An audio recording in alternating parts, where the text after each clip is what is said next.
Kurt, have you ever come across the Beach Boys? You know, I did. It was really weird. I was about 12 years old, and I was. It's a long time ago, but it was. No, I think I was. I've 10, 12 years ago. Something like I've that, been dropped off to do a voiceover or a commercial or something.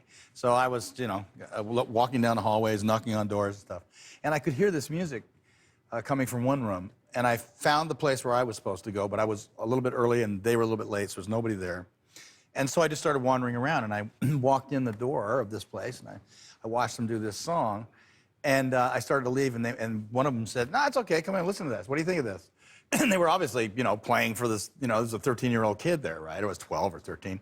And I thought I recognized the sound, and then it was the Beach Boys, and they were either rehearsing or recording or doing something, and it was either Barbara Ann or Help Me Rhonda. And because I heard it.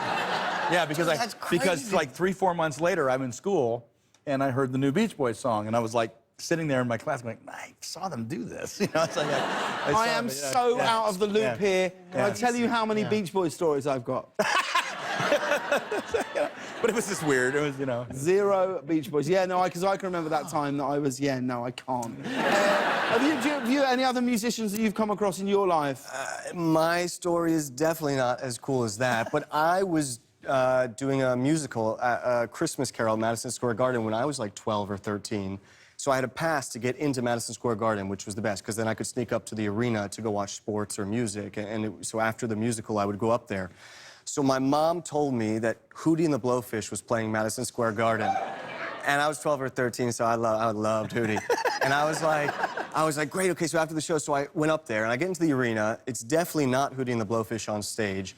A lot of smoke coming my way, sort of earthy, floral, a lot of people like dancing with long hair. It turned out it was the band Fish, which my mom just assumed that meant Hootie and the Blowfish. Yeah.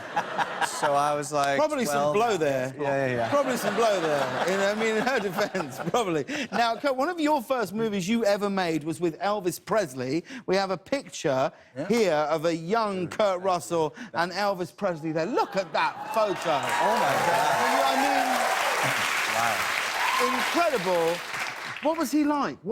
Did he give you any advice? Did he ever tell you? He was just a really nice guy. He was 27 years old there at that time, and when I played him, I was 27, and I kind of remembered, just he was one of those very memorable people, and he's just a really nice guy. I will say that the first time I ever saw a brush with real celebrity, when he came on the set for the first time, this was at the World's Fair in 1962, and there were thousands of girls out there, and kind of behind the ropes and watching. And when his car came up to drop him off, they just lit out and buried that car.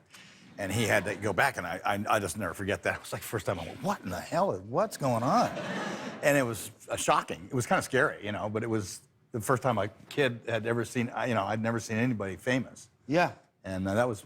I mean, he was. Yeah, no, you can't. But did he ever say anything to you? Did he? Yeah, we worked together for like a week there, and then worked together. This is just, your life is amazing. It's been, like that and backdrops. I can't take it. Genuinely can't take it. What does Elvis Presley say to a 12-year-old kid? We played catch and stuff. I don't know what we talked about. What? Catch? I used to play ping pong with Walt Disney. Does that count? Fun stuff. Well, you hang around long enough, I'll tell you what, Paul.